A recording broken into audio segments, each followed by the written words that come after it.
say all the right things. It feels like a dream. The family, the holidays, the house, the whole decoration, how it's gonna look, the future that is so vivid, so beautiful, so promising. It's like it already existed. They paint this picture of who they want you to see them as, and then nothing. There's no follow through. It's not actually happening. You realize that the two of you are not on the same page here, just empty promises that kept you hooked. It's no accident. In psychology, this is called, it's emotional manipulation, and it's strategic. It taps into powerful psychology principles that keep you bonded and confused to this person. So it's not you. It really was them. You want to know real dark psychology behind future faking? Watch this video. Hello, my friends. I hope that you're all doing really well. So in today's video, I really wanted to kind of focus more on the psychology aspect here of really like manipulation. The manipulation behind the future faking, behind false promises, behind faking something. And I want to look at this more in a general term rather than it just being kind of future faking. In a general term, what psychological effects this has on you going forward. Because let's face it, how many of us can actually trust another person after this whole encounter? Probably not many of us, because it is so damaging, because it is so difficult, because this person had damaged the trust, the aspect of trust within us. So when you want to look at going on to having, relationships after the narcissist, how many of us can actually trust that person? There is huge doubt that exists because we have been promised, we have been lied to so much over the smallest of things that even a small thing can make you think that this person is manipulating you or lying to you. And it causes you to doubt yourself and your own intuition. And that is the issue. That is the deeper rooted nastiness that this future faking, these lies, this manipulation actually has its hold over us. But I want to shed some light on this in this video for us to kind of like think, hey, do you know what? We're not going to be stuck in this prison thinking that everybody is a narcissist, that everybody is going to do us over, that everyone is going to hurt us. No. So this video, I want to kind of like help you to set free, okay? Because it isn't like this. Not everybody is like this. So that's what I really want to concentrate in this video. So let's get into it. So in a study done by Harvard professors about relationships and the way that we kind of behave in relationships, these were behavioral analysts, and they were looking at how much or how many people actually do lie in this scenario, in these relationships, and a shocking statistic of 75%. Yes, 75%. Now, I don't want you guys to start thinking that every single relationship that you're going to be in with now, everyone's going to be lying. No, but there's certain factors that you got to look out for here. Okay, and this is where you have got to be smart. Okay, when someone, okay, is telling you everything that you want to hear, like it's sounding like, oh my God, like you really want this as well, and you really want this, and they're like, yeah. This is where you got to think, okay, where like you've got to, this is how you see this. You see, when someone says something, they're also going to behave. They're also going to do those things that is going to kind of like, it's going to go hand in hand with what they are saying and what they're actually doing. So this is the intention behind what they're actually saying. So this is about you taking a step back and really looking at this, because this isn't about asking that person more questions. No, you've got to observe their behavior. Not believe everything that that person says, because remember, people can say and do a lot of things. But this is the aspect. If we're looking at 75% of relationships of people kind of faking it in the future, maybe in that moment, that person does actually want that. The same thing that you do. Maybe they really do, but they don't know how to go about it and how to make that happen. Again, that's not your problem. But what it does do is it shows the intention behind what they are saying, because there's certain psychological aspects here that are at play, and if you don't protect yourself, it's going to keep happening over and over. Because I understand you've got a wish, you want a certain outcome in a relationship. All of us want these relationships to work out, okay, and to go to a certain place, like, for this to last forever, for this to be successful. But in order for you to get there and know that you're with the right person or with a good person, is you've got to allow this time. How much time? Well, look, everybody is different. So how much time you spend on this really depends on the individual and depends on you. But someone who wants the same thing you do is going to be pushing towards that certain thing. Okay, is going to be pushing towards this, and things are going to be going in the right directions because their behavior and their intention is in the right place. So that's how you will know whether the two of you are aligned or on the same page. Because what happens is, from a psychological standpoint, the future faking, this plays on intermittent reinforcement, the same kind of tactic that's used in gambling. You get enough reward, a sweet little reward, that keeps you hooked. A promise, a glimmer of the future. Despite the constant letdowns, there is hope. And the issue here is living on hope.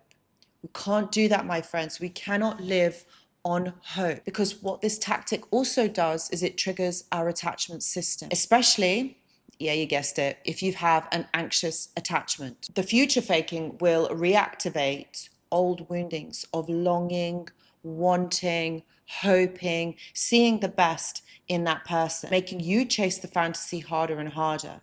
You know, many clients also recently been caught up in that whole dynamic of, you know, the hope, the wanting, the wishing. Even after the relationship has been over, they have still been wanting to see the best in that person. Are they really a narcissist? Did they really mean this? We did have this, we came this close.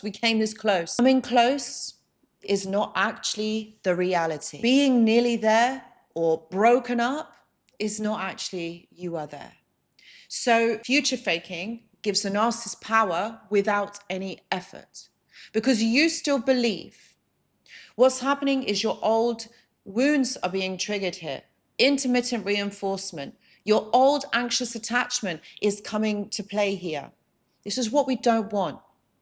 This is why you've got to give this time and be kind of a little bit on the outside looking in. Is this person giving the right behavior? Because it's not about saying, it's about doing. It's not love. It's conning you that this is disguised as love. It's the con. It's the yeah, later.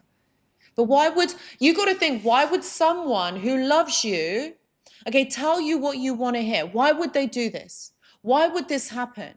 Someone who loves you is gonna say it, but they're also gonna follow through. And you know deep down in your heart that this person doesn't want the same things, because they haven't done what they were supposed to. It hasn't materialized in this time frame. So they don't want the same things you do. There is no alignment. So let me give you a real life example of how future faking plays out here and why it's so hard to spot at first. So let's say you meet someone, okay, and the two of you, okay, hit it off. Like, the attraction is off the scale, the intimacy literally is off the scale. And, you know, you find yourself that you want to spend, you know, more and more time with this person because the connection is growing. It is going in the right direction. It's like so euphoric. It's so lovely. It's so nice. You know, and yes, of course, it's going to feel absolutely amazing. They always do at first, and it does, because it is the honeymoon period. It does feel really, really good at first.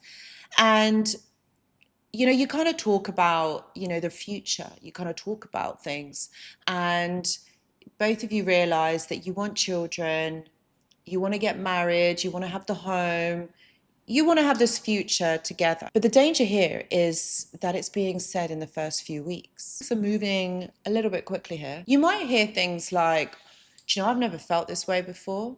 I've never met anyone like you. You are the person that I've been waiting for all my life. I've never felt like this. Next year, let's travel together. Let's do this. You know, let's really bond together. Let's maybe let's even move in. You feel seen, chosen, desired, and most importantly, you feel safe with that person. But slowly the promises don't line up. The trip gets postponed. Conversations about moving in are not fun anymore.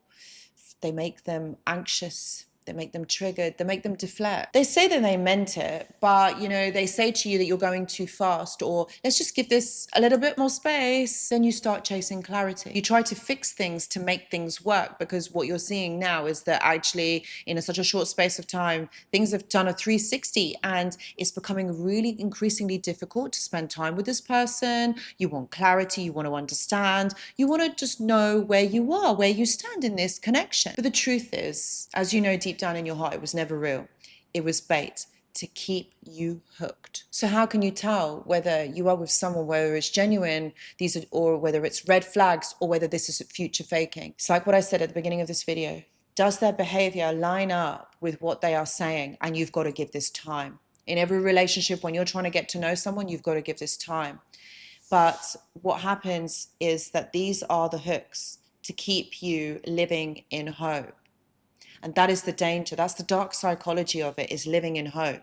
Don't see it for what you want to see this as. See it for what it really is. It's just where you've got to have an element of detachment in this connection, because otherwise you are always going to be seeing it for what you wish you want to see this as. If any of you are going through this, or have gone through this, or you'll start a new relationship after the narcissistic one and want a little bit more clarity, please know that I do offer one-to-one consultations, and I do have availability at the moment, so please see the description box for more details. Not every relationship is going to be like this, okay? But if we're talking about 75% here, okay, then we've got to look at this, and we've got to help put boundaries in place. A lot of people are scared of intimacy, are scared of commitment because of past relationship, past things that have happened to them, and they haven't done the work to really heal. Okay, I'm not saying that everybody that you meet, everyone that you are in a relationship with is going to be a narcissist. But there is a lot of people here that are chasing the dream, are chasing the rainbow, but are unwilling to put the work in.